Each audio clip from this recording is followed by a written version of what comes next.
Hello and welcome to Breaking Bread with Rivaj Maharaj, where nothing is off the table.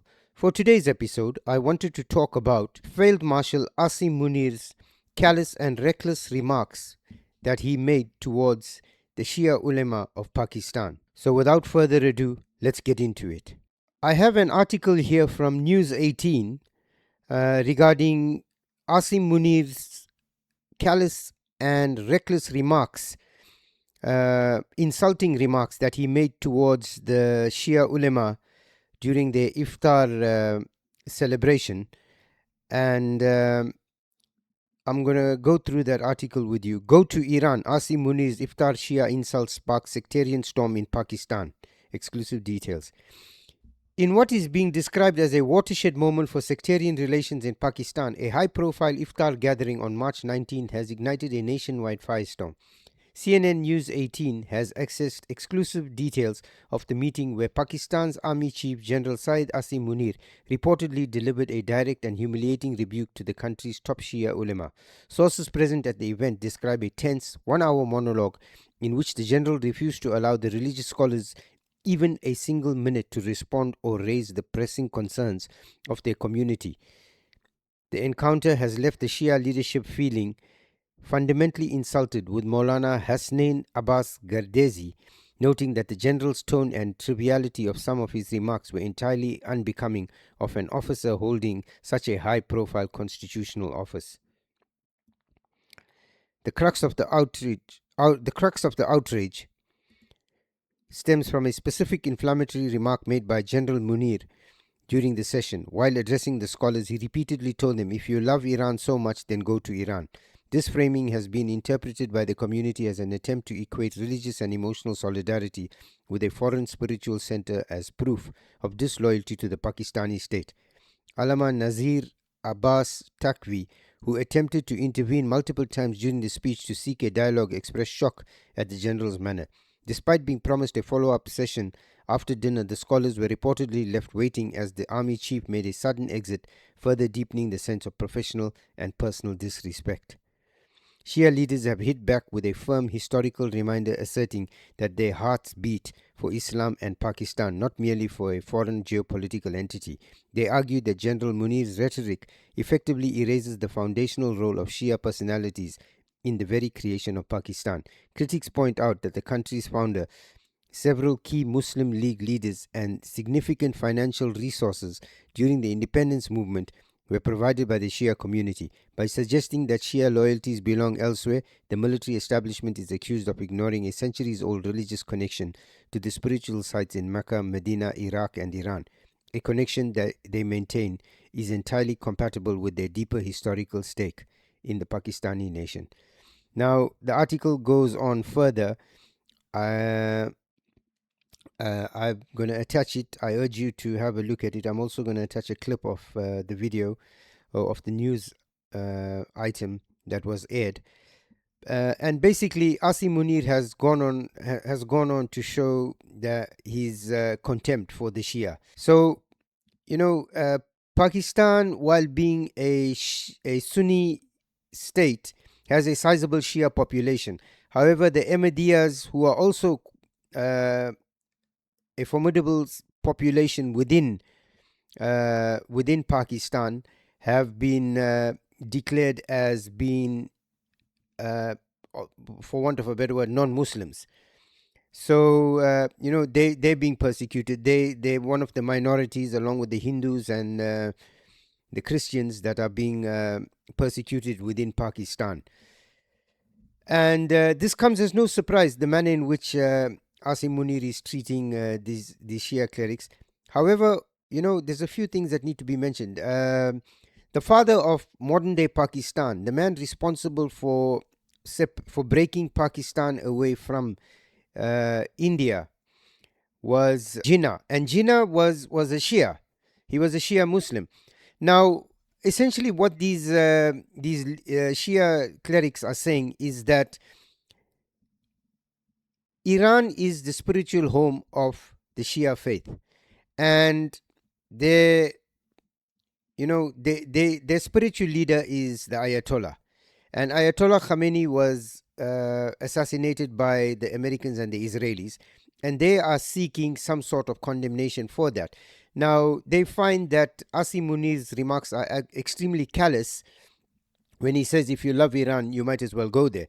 Because it's not necessarily an affection for the land itself, but more for the seat of power within the Shia faith itself. So they are identifying with a figure as opposed to the country, and he is trying to reduce their concerns down to it's you either with Pakistan or you with Iran. And they saying, hang on, we have an allegiance to the religious leader, the spiritual leader of Iran. And needless to say, there is a sizable Shia population within Pakistan. Uh, Remarks like this will only inflame tensions between the Shia and the Pakistani state and the Pakistani military. And at a time when Pakistan is stretched thin with BLA attacks, with the Taliban attacking, with the issues they're having to deal with regarding Imran Khan and his supporters, and with trying to maintain some semblance of uh, whatever authority they can muster along their end of the border with India. I fail to understand why somebody would go and alienate themselves even further. But needless to say, this is Pakistan. This is how the leadership and the military and the ISI behave.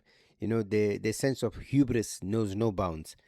So it's the Saudis are calling up the favor. They are asking the Pakistanis to honor the Mutual Defense Pact. The Pakistanis now, thanks to the letter exposed by Moeed Pirzada, where the Pakistani establishment approached the Americans under the Biden administration, offering to go to war with the Afghanis. So we know that the Pakistanis have opened a front with the Afghanis to avoid going to war with the Iranians. And to be frank, the Iranians, if the Pakistanis exclude their nuclear capability and they go toe to toe with the Iranians, they stand no chance. They stand absolutely no chance. So I don't know again why somebody would make such a callous and stupid remark, knowing full well the problems it could cause. But nevertheless, this is Asim Munir. This is the way he and Shehbaz Sharif behave. So it's probably no surprise. Over to a mega exclusive here at CNN News 18. In inputs shared by investigations editor Manoj Gupta, we are being told that Pakistan's Army Chief Field Marshal Asim Munir has in fact hurled a shocking insult to the Shia Ulema, which has now ignited nationwide outrage. Asim Munir tells the Shia Ulema to leave Pakistan. Shia leaders have hit back. They're saying our hearts beat for Islam, not Iran. And CNN News 18 has even accessed the inside details of Munir's meeting with these Shia Ulemas. In an iftar gathering of the Shia Ulema on 19th of March, Pakistan's Army Chief Field Marshal Asim Munir delivered a direct and humiliating insult. He told Shia leaders, if you love Iran, then go to Iran. Sources say he refused to allow Shia leaders even a minute to respond during his 1-hour monologue. Let's quickly take this forward with CNN News 18's Anand Narasimhan, who's joining me on the broadcast. A very good evening, Anand. Anand, what is one to make of this betrayal? Remember, Asim Munir tom-toms about how he is a Hafiz, and now he's hurt the Shias so much that they are referring to him as an infidel. But this is the classic Punjabi Sunni attitude towards the Shia, which now comes to the fore. This is from the Zia era. It's reminiscent of that. And Allama Nasir Abbas has already spoken about this. See, the ulema waited for more than an hour where Asim Munir came to their iftar party and continued to speak. It was an hour-long monologue. And after that, he also did not acknowledge their need to ask questions. He tried to even justify why air bases, Pakistani airspace, and perhaps bases had been made available for the American-Israeli forces, which many within the Shia community and in Iran, in Pakistan also, and Pakistan's known anti-America position among the fundamentalists, have said that you are going and backing the Christian Zionist forces against the Islamic ones. But for Pakistan, Iran is very openly, they have called it an enemy. They have also, Asim Munir refused to even speak to them. He did not even, he admonished them. The manner in which he spoke to them was so insulting. That's what they've come out and said. They said, we also have a few questions, at least listen to them. And he said, no, he just brushed them off. And he said, Iran, if you're so sympathetic towards Iran, then you go to Iran. That was the attitude with which Munir spoke. The other point we must remember is when the Ayatollah Khomeini was eliminated, there were huge protests in Karachi, there were protests in POJK, and that's why there were killings. People were shot dead point blank distance by Pakistani military and Pakistani police outside the American embassy in Skardu and some other locations where the Shias protested. And this is not the first time that Shia have been gunned down. In fact, recently, when there were some civic protests backed by the opposition and certain other factions, even there, the large number of people who were killed by the military and the police were Shia. So Pakistan playing this brazen double game internally, where Shia, Ismaili, Sufi are being targeted by this largely Punjabi Sunni domination. But to the world, they try and project themselves as messiahs of the Muslim world, or perhaps the ones that are uniting the Muslim world, etc., etc. You yourself quoted Asim Munir when he was a general. But this is a sad state of affairs, and this is not going to go down well among the Shia community in Pakistan. Anand, do you think that the defense pact with the Saudis and the ongoing killings of the Shias and the war in Iran has now presented itself with the biggest diplomatic conundrum for Islamabad, and for how long can it avoid taking sides? Well, it's not about just a diplomatic conundrum, Akanksha. The fact is they have an agreement with the Saudis, and they have upset the Saudis by reneging on that agreement, because they said, oh, we have a war to fight with Afghanistan. They have gone ahead and bombed the Afghan Taliban, with whom they said we are the ones who encourage the Taliban and who have ensured that the Taliban come back to Kabul. And we have the ones who patronize. They have forced millions of Afghans out of Pakistan. They are bombing the Tehrik-e-Taliban region and also Khyber Pakhtunkhwa region. The Pashtun Tahaffuz movement, PTM, student-led movement, civilian movement, was also quashed by massive killings and brute force of the Pakistani Wardi. And across the length and breadth of Pakistan, ये जो दहशत गर्दी है, इसके पीछे वर्दी है, is a common slogan among the people. Ask the Baloch. Ask people in Sindh. Everywhere this is the case. And then who issued huge statements denouncing the killing of the Ayatollah Khomeini? It was Shehbaz Sharif. Right.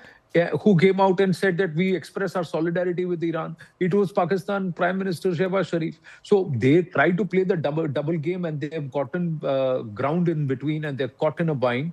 But more importantly, this is how the Pakistani military and the Punjabi Sunni lot think of other non-Firqa members. This is how they treat them. That's the reality. Right. And I think that is now exposed. It would be interesting to see if Saudi does retaliate in the region, directing their attack at Iran. Which side will Pakistan choose, given that Anand has just now highlighted that they already have a defense pact going on? Many thanks to you, Anand, for putting that into perspective for us. With that, we're going to keep an eye on this, and we're going to keep you updated. So please remember to like, share, and subscribe, as it helps us with the algorithm, and it helps our channel to grow.